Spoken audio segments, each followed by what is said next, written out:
سوال یہ ہے کہ یہ محبت ہے یا نادانی ہے جو ایمان کو خطرے میں ڈال دے۔ قدم چومنا محبت ہے اور سجدہ کرنا عبادت ہے۔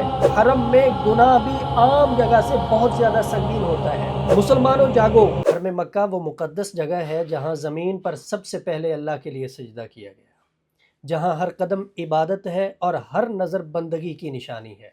لیکن افسوس، کبھی کبھی کچھ لوگ ایسے پاک مقام میں ایسے کام کرتے ہیں جن سے محبت تو دکھتی ہے لیکن عقیدہ مجروح ہو جاتا ہے۔ دیکھیں، یہ شخص حرم میں اپنی والدہ کے سامنے سجدہ کر رہا ہے، ان کے پاؤں چوم رہا ہے، اور لوگ کمنٹس میں کہہ رہے ہیں واہ واہ کیا محبت ہے، کیا پیار ہے، واہ دل خوش ہو گیا۔ سوال یہ ہے کہ یہ محبت ہے یا نادانی ہے جو ایمان کو خطرے میں ڈال دیتی۔ قرآن کہتا ہے وَلَا تَسْجُدُوا لِلشَّمْسِ وَلَا لِلْقَمَرِ وَاسْجُدُوا لِلَّهِ الَّذِي خَلَقَهُنَّ، کہ نہ سورج کے لیے سجدہ ہے نہ چاند کے لیے سجدہ ہے، سجدہ اس کے لیے ہے جس نے تمہیں پیدا کیا ہے۔ حضور علیہ الصلوۃ والسلام نے فرمایا کہ اللہ کے علاوہ کسی کے لیے سجدہ کرنا اگر جائز ہوتا تو میں بیوی کو حکم دیتا کہ وہ اپنے خاوند کو سجدہ کرتی، لیکن انسان کے لیے سجدہ جائز نہیں ہے۔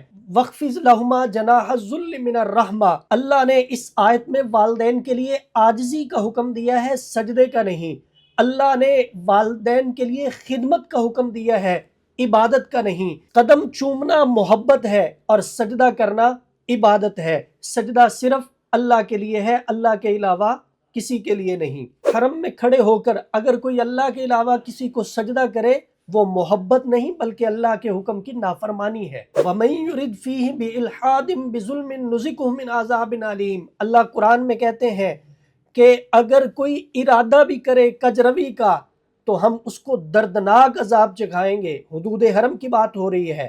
حرم میں گناہ بھی عام جگہ سے بہت زیادہ سنگین ہوتا ہے۔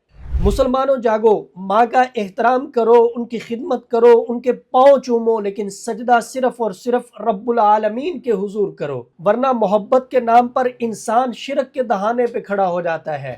حرم کے تقدس، سجدے کے مقام اور اللہ کی کبریائی کو پہچانو۔